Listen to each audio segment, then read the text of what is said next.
This is Zashin Zone. Gonna try speaking a little more forcefully this evening. I noticed some popping in my last couple videos.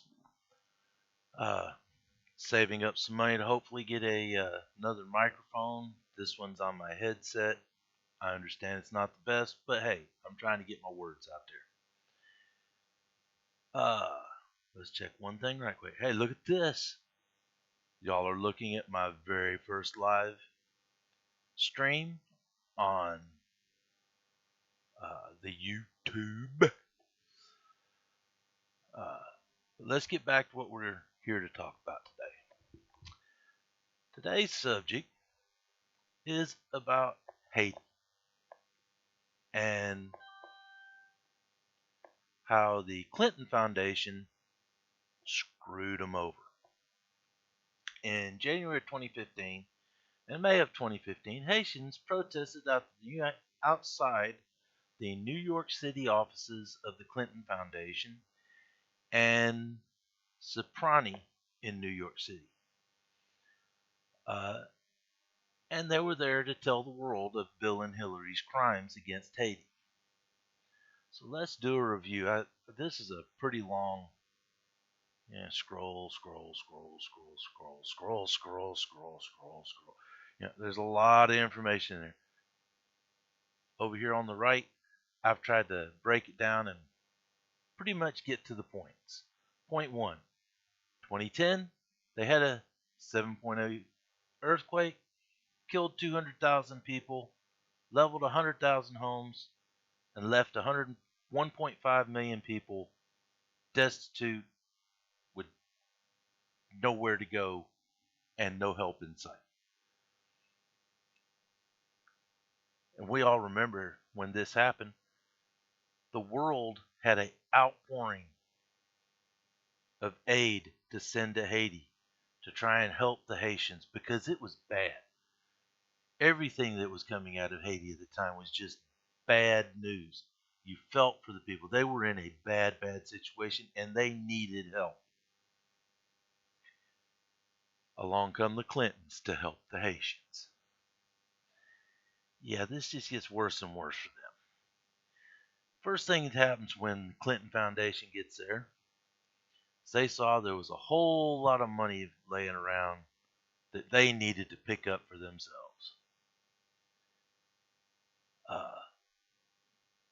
They set up a deal with Clayton Homes, which is owned by Warren Buffett, a foundation donor, to build hurricane-proof trailers.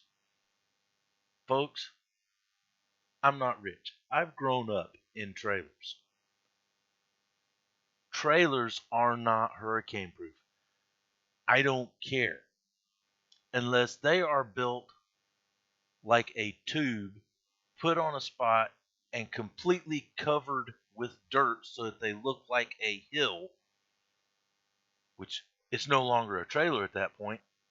It ain't hurricane proof. I do not want to be in a trailer in a hurricane or a tornado. Either one. Trailers are not the place to be. But what did they get? They got formaldehyde filled homes that basically they were falling apart. I have brain farts at the moment. I made all these notes. Awesome. The insulation was falling out of the walls. We had the same horror stories down in Louisiana when the hurricane hit New Orleans. Only their trailers were even worse because I didn't hear anybody say about this thing about the trailers in Louisiana falling apart, but they were full of formaldehyde. These rush trailers do not get the proper quality control they need. All right, but we're going to keep going past that because we still got a whole lot more hits to have here. Foundation funnels $10 million into Innovita, which was owned by Claudio Osorio, also a foundation donor. and he was actually building homes. Homes are what the Haitians needed. But why bother? I can default, put the money in my own pocket, take care of my mansions back in the States, and never build any homes. Foundation built schools. There was a claim about the schools they built. It never happened. It was a claim. It was a lie. Sorry, but the research was done. It didn't happen. All right. Then there was another company the foundation helped, the IDV, to get contracts for roads that were not needed. And there was actually a whistleblower that tried to get this word out, but when she pointed it out, she was fired and told to leave Haiti, escorted to the door. Number 8, Foundation helped Digicel receive millions of U.S. money and donations that were sent to help the Haitians to give Haitian people free cell phones. I should have wrote cell there. Of course, this is just like Verizon or T-Mobile or Sprint. If they're giving you a free phone, it's not because they want you to have the phone. It's because they want you to pay for the service. Digicel was unknown in Haiti before it started. By 2012, they had 3/4 of all cell phone services on the island. Transfer money, which I'm not that familiar with transferring money with a cell phone. Sorry, just not. But, you know, make a phone call, send a text. In Haiti, Digicel's going to get paid. Then the next thing down, number 10, Foundation gets I want to say there was another C in there and I spelled that wrong. I am terrible. Powerful. Schools. Yep, there was. I left a C out. Told you, I'm bad at this stuff. Caracal Industrial Park funded. Hundreds of millions in U.S. government funds went into this for a 600-acre garment factory that was going to make clothes for export to the United States and create, according to Wild Bill, 100,000 new jobs. Ain't that great? This would have been wonderful for their economy. Would have been wonderful for their people. But here's the truth of it. A massive failure. First, the industrial park was built on farmland. Farmers had to be moved off their property. Many of them felt they were pushed out and inadequately compensated. We've seen that here in the United States under we want to put a new interstate through. We're going to pay you for the land. Oh, you don't think that's enough? Well, we'll just get a judge to make you take it. Some of them lost their livelihoods. Well, if they're farmers and they've been moved into town and given a stipend of money, of course they've lost their livelihood. Second, Caracal was supposed to include 25,000 homes for Haitians employees. Man, this was going to be great. 100,000 new jobs, new homes for the employees. Oh, wait. Only 6,000 were built. This is the classic bait and switch. Oh, those 100,000 jobs? Only 5,000. Less than 10% of the promise. Caracal, up here, was supposed to make clothes for export to the United States. Clothing for export. Export means money from a foreign company is coming into your country to help your country grow. Oh, no, no, no. 5,000 jobs, less than 10, exporting very few products, and most of the facility is abandoned. Millions of, let's see, I want to make sure we find this right and say it correctly. Cost hundreds of millions in taxpayer money. Largest single allocation of U.S. relief aid. We tried to give the Haitians something that would actually generate cash for themselves, help themselves raise up. But no, something happened in the management, and I wouldn't be surprised if the facility that was built was pretty damn shoddy. I mean, look at how everything else has been done. Clinton say it can be salvaged. Prime Minister says, I believe the motivendum to attract people there is a massive way is past. Today it has failed. Well, the guy that lives there probably knows a hell of a lot more about it than the Clintons. Okay, let's. We've done Carrigal. Covered all the stuff I had listed here.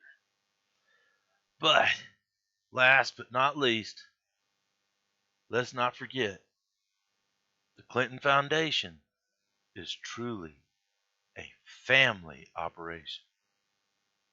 Your last name doesn't have to be Clinton. It can be Rodham. Hillary's brother, Hugh, got on the advisory board of VCS, a mining company, though he has no experience with mining. I wish I could get on the board of a multi-million-dollar company and, you know, just because I'm popular. And then, after he gets on it, for the first time in 50 years, Haiti gives out 2 new gold mining permits. And Hugh gets one and a finder's fee from VCS. It, Haiti has been a disaster where the Clinton Foundation's concerned. And we've all heard the stories. I mean, Mr. D'Souza doesn't bring it up here, but we've all heard and seen the articles about the Clinton Foundation as a whole only puts, we'll round up for them, 6% of their donations back into actually doing services for others. That leaves 94% to fly the Clintons all over the world, pay $900,000 a year to their daughter Chelsea as a manager, and I guess the rest of it's working its way back into their pockets. Because it's not getting to the people that need it. It's not getting where the money was donated to help. Bill and Hillary,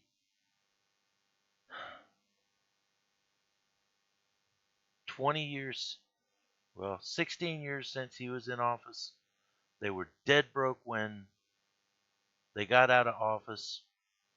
Part of that was $850,000 that he had to pay to one of his escapades. We'll be nice about it.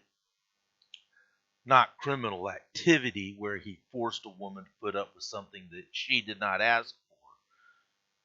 That's a crime in Alabama. If I touch a woman and she did not permit it ahead of time, it's either assault, sexual assault, or hopefully I'll get off with a I'm sorry. But this man did deplorable things. Hillary defended it. They get out of the White House, they're broke. Now she gets her talking fees, he gets his talking fees, and they're worth $200 million for talking, for giving their opinions.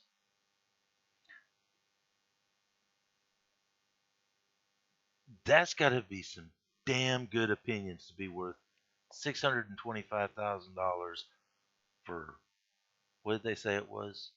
3 speeches that Hillary gave? Over $200,000 a speech.